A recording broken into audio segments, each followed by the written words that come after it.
अस्सलाम वालेकुम फ्रेंड्स, मैं हूं राजा शुजात और आप देख रहे हैं राजा शुजात यूट्यूब चैनल। और आज की वीडियो में हम बात करेंगे कश्मीर इशू के हवाले से और ये समझने की कोशिश करेंगे कि ये इशू है क्या, इसकी बुनियादी रीज़न क्या है, इसमें पाकिस्तान का क्या किरदार है, हिंदुस्तान का क्या किरदार है और इंटरनेशनल कम्युनिटी का क्या किरदार है। इस सब को समझने की कोशिश करेंगे। लेकिन उसकी तरफ जाने से पहले आप लोगों से ये गुजारिश है कि अगर आपने हमारा यूट्यूब चैनल सब्सक्राइब नहीं किया तो उसको आप सब्सक्राइब कर लें, ताकि आपको इसी तरह की और इंफॉर्मेटिव वीडियोस आपके साथ शेयर की जा सकें। अब हम चलते हैं कश्मीर इशू की तरफ। कश्मीर इशू को समझने से पहले आपको जाना पड़ेगा 1947 के एपिसोड की तरफ। 1947 में जब हिंदुस्तान और पाकिस्तान दो अलग मुल्क बने, तो उस वक्त एक फार्मूला तय किया गया जिसे रेड क्लिफ फार्मूला कहते हैं, जिसके थ्रू जो जो रियासतें थी, जो तकरीबन 565 के करीब रियासतें थी उस वक्त, जिन्होंने अपने फ्यूचर का डिसीजन करना था और उन्होंने ये सोचना था कि क्या उन्होंने एक्सीड करना है पाकिस्तान के साथ या हिंदुस्तान के साथ एक्सीड करना है। रेड क्लिफ का जो फार्मूला था उसके मुताबिक जिन रियासतों में हुक्मरान मुस्लिम था वो मुसलमानों के साथ यानी पाकिस्तान के साथ एक्सीड कर लें, और जहां पे हुक्मरान हिंदू था वो हिंदुस्तान के साथ एक्सीड कर लें। ये एक सिंपल फार्मूला उन्होंने एस्टेब्लिश किया, लेकिन इस तरह से हुआ हरगिज नहीं, क्योंकि जब ये फार्मूला देखा गया, बाकी तो तमाम रियासतों ने अपने डिसीजन किए, लेकिन 3 जगहों पे ये फार्मूला आपको मैं बताता हूँ कि जहाँ पे ये फार्मूला उस तरह से नहीं हुआ जिस तरह से लेटर एंड स्पिरिट के साथ होना चाहिए था। अगर आप 3 रियासतों में, सबसे इंपॉर्टेंट जो 3 रियासतें थी उनमें हैदराबाद दक्कन थी, जूनागढ़ थी और कश्मीर थी। हैदराबाद दक्कन का इशू ये था कि वहाँ पे मुस्लिम अक्सरियत भी थी और वहाँ का महाराजा जो था वो भी मुसलमान था और उसने एक्सीड करना था पाकिस्तान के साथ, लेकिन उस वक्त हिंदुस्तान ने ये नहीं होने दिया। हिंदुस्तान के 2 बड़े लीडर जो थे, जवाहरलाल नेहरू, और सबसे इंपॉर्टेंट जो लीडर था वो वल्लभ भाई पटेल था, जो बेसिकली उस वक्त इंटीरियर मिनिस्टर थे, लेकिन he was like a deputy prime minister. और तमाम जो रियासतों की एक्सेशन हो रही थी उसमें उनका बड़ा किरदार था। और उस आदमी ने, और वहाँ पे लॉर्ड माउंट बैटन भी शामिल था, इन्होंने उस वक्त हैदराबाद दक्कन को पाकिस्तान के साथ शामिल नहीं होने दिया और हिंदुस्तान के साथ उसको एक्सीड करा दिया। और अगर आप जूनागढ़ की बात करें तो जूनागढ़ का जो आबादी थी वो हिंदू थी, लेकिन वहाँ का जो महाराजा था वो मुसलमान था और उसने भी पाकिस्तान के साथ इंस्ट्रूमेंट ऑफ एक्सेशन कर लिया था, एक्सीड करना चाह रहा था, लेकिन उसको तो पाकिस्तान भेज दिया गया। वहाँ पे बाद में प्लेबिसाइड किया गया और प्लेबिसाइड के बाद वो रियासत भी हिंदुस्तान के साथ जोड़ दी गई। एज पर फार्मूला इन दोनों रियासतों में काम नहीं हुआ। अब आप आ जाएं कश्मीर की तरफ। कश्मीर का जो महाराजा था उसका और ही माइंडसेट था, और महाराजा हरि सिंह जो थे वो उस वक्त उसकी ख्वाहिश ये थी कि वो ना हिंदुस्तान के साथ शामिल होना चाह रहे थे, ना पाकिस्तान के साथ शामिल होना चाह रहे थे। वो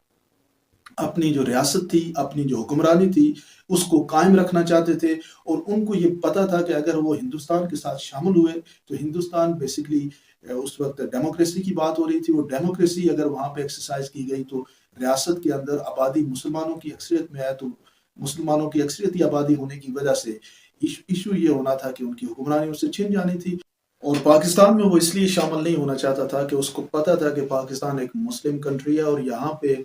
जो हमारी हमारी रियासत के अंदर जो मुसलमान है वो तो सारे पाकिस्तान के साथ चले जाएंगे, और मुस्लिम कंट्री होने की वजह से वो वैसे भी उसकी रियासत है उसके पास नहीं रहेगी। लेकिन इस सारे प्रोसेस की तरफ, ये तो उसके अंदर उसकी एक थिंकिंग थी महाराजा की, लेकिन हुआ ये कि पूंछ में एक रिबेलियन शुरू हो गई और उस रिबेलियन की वजह से यहाँ पे महाराजा की फोर्सेस के खिलाफ एक मुसल्लह जदोजहद शुरू हो गई। पाकिस्तान और हिंदुस्तान के उस वक्त जो फोर्सेस थी, पाकिस्तान की फोर्स का जो जनरल था वो भी अंग्रेज था और हिंदुस्तान की फौज का जो चीफ ऑफ आर्मी स्टाफ था वो भी इंग्लिशमैन था। और वहाँ पे हिंदुस्तान का जो गवर्नर जनरल था वो लॉर्ड माउंट बैटन था। पाकिस्तान के गवर्नर जनरल जनाब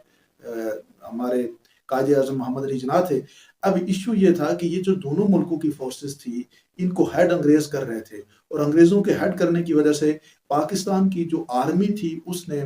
पूंछ रिबेलियन में कोई उस वक्त उस तरीके से शमूलियत इख्तियार नहीं की जिस तरीके से वो शामिल होना चाहते थे। जिस तरीके से पाकिस्तान के लोग कश्मीरियों की मदद करना चाहते थे वो उस तरीके से मदद नहीं हुई, लेकिन फिर भी कबायली इलाकों से, खैबर पख्तूनख्वा जो आज का इलाका है हमारा, वहाँ से लोगों ने जाके कश्मीर के अंदर कश्मीरियों के साथ, मुजाहिदीन के साथ मिल के ये जंग लड़ी। और कश्मीर का ये जो जिस हिस्से को आप आज़ाद कश्मीर कहते हैं یہ حصہ اس وقت ان تمام لوگوں کی ایفرٹ کی وجہ سے آزاد بھی ہوا، اور یہ لوگ اس وقت سری نگر پہنچ گئے تھے۔ جب یہ سری نگر پہنچے تو مہاراجا ہری سنگھ کا جو اس وقت چیف آف آرمی اسٹاف تھا راجندر سنگھ، اس نے یہ کہا کہ یہ جب ہم ان کے ساتھ لڑائی نہیں لڑ سکتے، کیونکہ ہماری فورسز کے اندر جو مسلمان ہیں وہ بھی ان کے ساتھ شاید مل کے لڑنا شروع ہو جائیں گے، اور ہم یہ ساری جو ہمارا جو کنٹرول ہے ریاست کے اندر وہ ہم ختم کر دیں گے۔ اس وقت مہاراجا کو یہ ریئلائز ہوا کہ اب وہ کیا کرے، تو اس نے اس وقت ہندوستان کے ساتھ رابطہ کیا۔ ہندوستان کے ساتھ جب رابطہ ہوا تو مہاراجا کو یہ جواب ملا کہ جب تک آپ ہمارے ساتھ ایکسیڈ نہیں کرتے، یعنی پریشر میں ہندوستان کے ساتھ ایک کنڈیشنل ڈاکومنٹ سائن کیا گیا، اور اس ڈاکومنٹ کے مطابق یہ نہیں تھا کہ ہندوستان کشمیر جو ہے وہ سارا ہندوستان کا حصہ بن گیا ہے، بلکہ اس کے تھرو اس وقت مہاراجا نے ان کے ساتھ ایک کنڈیشنل یہ سائن کیا کہ ابھی آپ میری مدد کریں، ریاست سے جو ہے یہ مجاہدین کو نکالیں، اور اس کے لیے میں بعد میں فیوچر میں یہ ڈیسائیڈ کروں گا کہ ریاست آپ کے حوالے کرنی ہے یا نہیں کرنی۔ یہ ایک کنڈیشنل ڈاکومنٹ تھا اس وقت، جو جسے انسٹرومنٹ آف ایکسیشن کہا گیا، اور ایکسیشن کی بات کی گئی ہندوستان کی طرف سے۔ پھر ہندوستان نے اپنی فورسز کشمیر میں اتاری، اور مجاہدین اور ہندوستان کی فورسز کے درمیان ایک لڑائی ہوئی، اور اس لڑائی کے بعد جب اپنے آپ کو لے کے چلا جاتا ہے یونائٹڈ نیشن میں، اور یونائٹڈ نیشن میں جا کے انہوں نے وعدہ کیا کہ ابھی ہمیں کشمیر کو سیٹل ڈاؤن کرنا ہے، اور سیٹل ڈاؤن کرنے کے بعد یہ ہوگا کہ یہاں پہ ہم پلیبسائڈ کرائیں گے، اور پلیبسائڈ کے بعد کشمیریوں نے جو فیصلہ کرنا ہے یہ ہم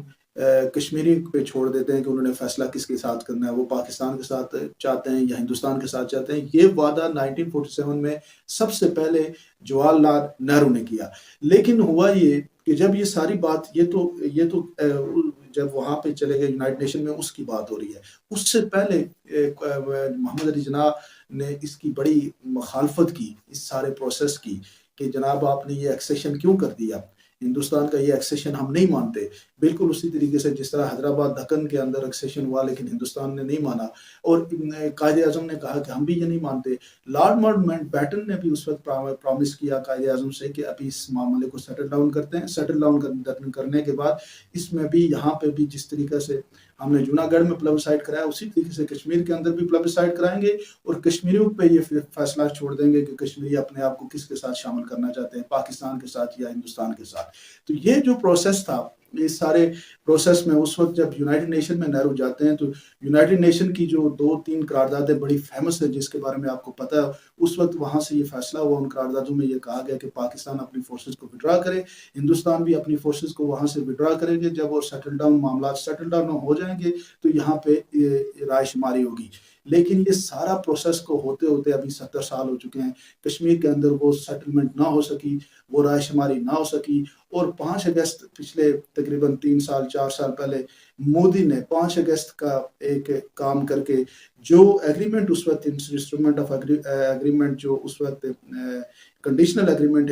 وی پی مینن کے تھرو سائن ہوا تھا، اس ایگریمنٹ میں بھی یہ لکھا ہوا تھا کہ ہم اپنی ریاست کے فیصلے خود کریں گے، ریاست کی اسمبلی بحال رہے گی، اور ریاست جو اس وقت مہاراجا نے ان کے ساتھ وعدہ کیا اس کی میں بات کر رہا ہوں، اس میں بھی یہ ساری چیزیں لکھی ہوئی تھی کہ ریاست میں صرف اور صرف ہندوستان کے ساتھ جو ہمارے 3 معاملوں کے اندر ایکسیشن ہے، اس میں